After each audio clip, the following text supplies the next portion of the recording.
Welcome back to Inner Warmup, where your inner work begins. My name is Taylor Elise Morrison, creator of Inner Workout, and you, as always, are our expert guest. Thanks for being here. Let's go ahead and get straight into our micro practice. What I'd love for you to do is to take 3 deep breaths, and as you're breathing, I want you to imagine filling yourself up with love on the inhale and sending that love out to someone you care about on the exhale. So 3 breaths just like that. Inhale love, exhale love.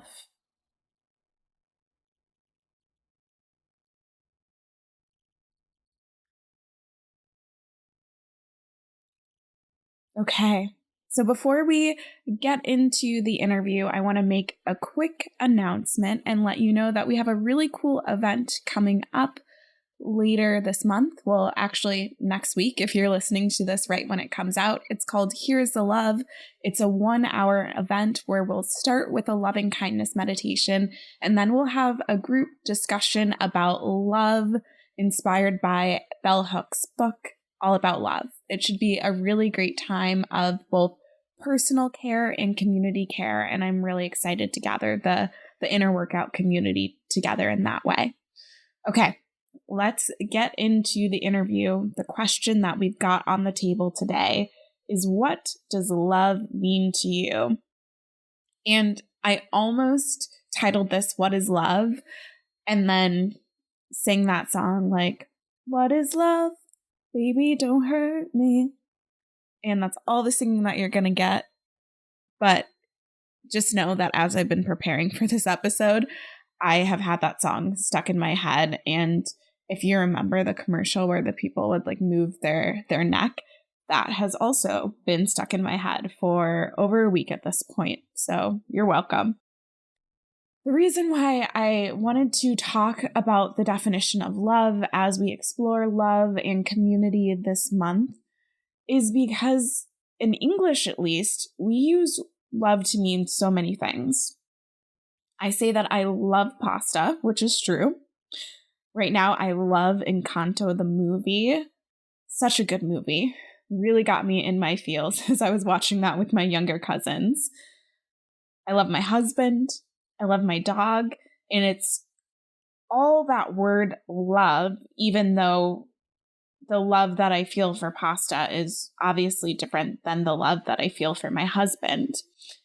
And I remember a while ago being introduced to the ways that ancient Greeks talked about love and how they had these different words to describe different types of love. And so I thought it would be cool to explore some of those as kind of an entry point into thinking about what love means to us, and that it means a lot of different things. And if we don't take the time to define it, then love can also end up being kind of a meaningless, just throwaway word. And I don't know about you, but I want when I say that I love something for it to mean something and for me to know what it means. So going back to those Greek definitions, the first type of love that they talk about is eros. And you can probably think like eros, what does that kind of sound like? That's love related. It's where we get our word erotic. And that's the love that is sexual. It's passionate. You might even relate it, if you didn't want to relate it to sex, to like that really creative birthing process. And eros, this sexual, really feelings, emotional driven love, is often what we see and what we see romanticized. Think about any rom-com, right? A lot of times, or even if it's not a rom-com, even like a romance novel. I love Jasmine Guillory's books. And there's always this like sexual tension between the characters. Unless you're watching a Hallmark movie, then you may get a kiss at the end, but it won't go beyond that. But there's that eros, that sexual type of love, which is a type of love, and it is a valid kind of love. It's just not the only kind of love. none of these is the only kind of love. So that's eros, the sexual. Then there's philia, which if you saw it written out, it's Philia. Might remind you of a city in the United States, Philadelphia, the city of brotherly love. Philia is the love of deep friendship.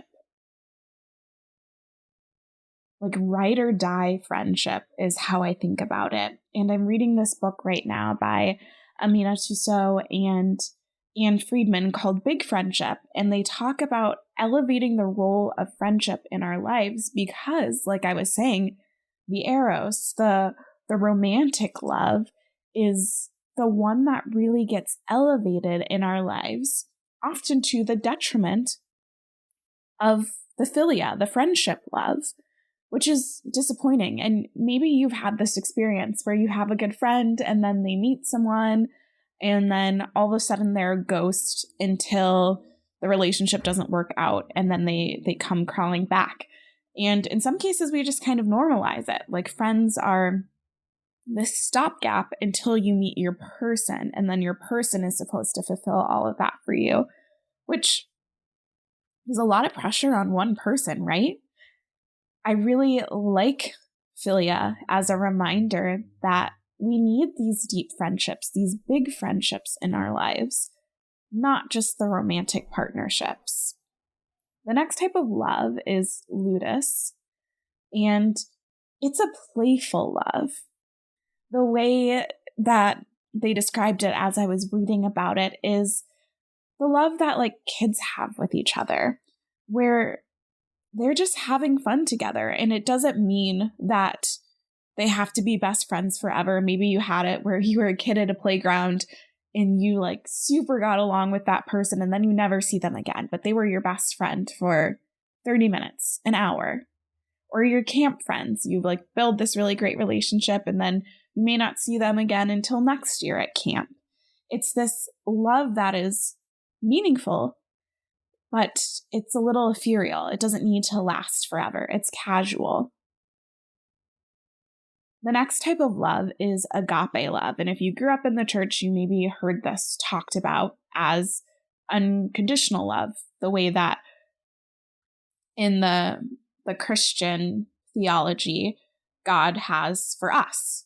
And if you don't want to put it into that type of box, it's more thinking about our love for everyone, our love for humanity, our love for this earth, this love that encompasses something bigger than us and is ultimately selfless. When you think about an unconditional love, that means loving folks even when they don't treat you the best, or even when you don't agree on everything.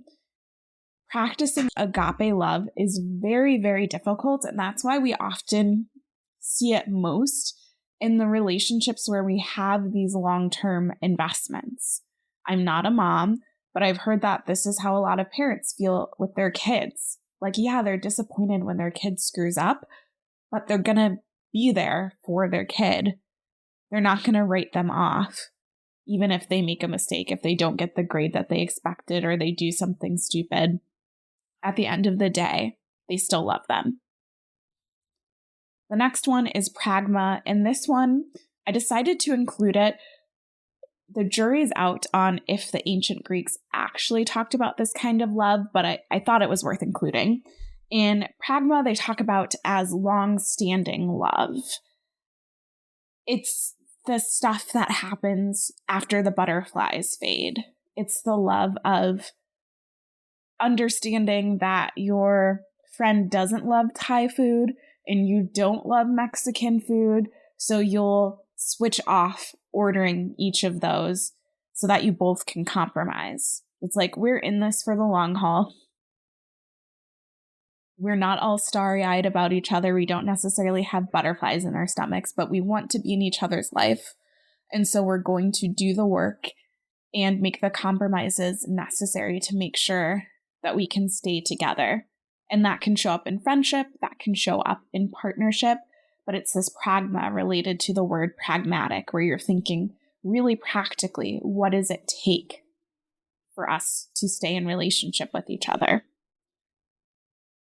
And then the last one is philautia, and that's self-love, the love that we have for ourselves, the love that we extend inwardly. All of these other ones that we talked about, the eros, the philia, ludus, agape, pragma, are all looking at us in relationship to other people. Philautia is really looking back internally and asking how do we love ourselves? So those were a bunch of words. Maybe they gave you some things to think about. Like I said, the reason I wanted to include them is because it reminded me, oh yeah, I can say that I love my friend, and I can say that I love my dog, and I can say that I love my husband, and it's all different types of love. And when I put it through the filter of these Greek words that I just went through, I have some new language to talk about what those different types of love actually are. But you don't necessarily have to learn Greek and use those words. You can create your own words. So now that you have that context, hopefully you have a widening, a broadening of what love can look like.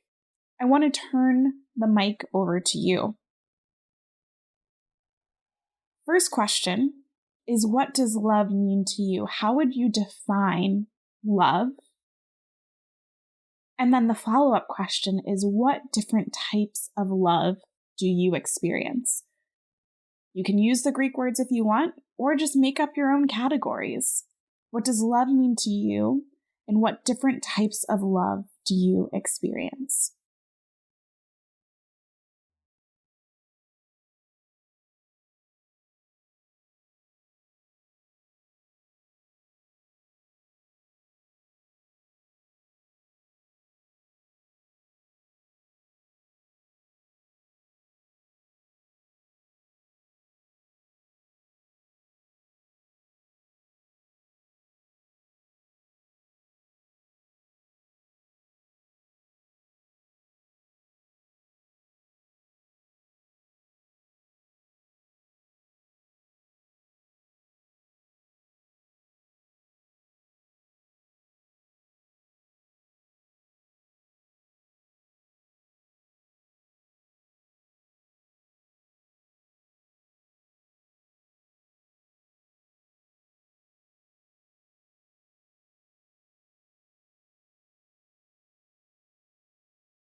Thanks so much for taking the time to reflect with me.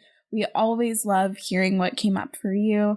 Feel free to shoot us a DM on Instagram, and if you feel so inclined, we'd love it if you would take a moment to rate and review the podcast. Thanks again for being here, and take care.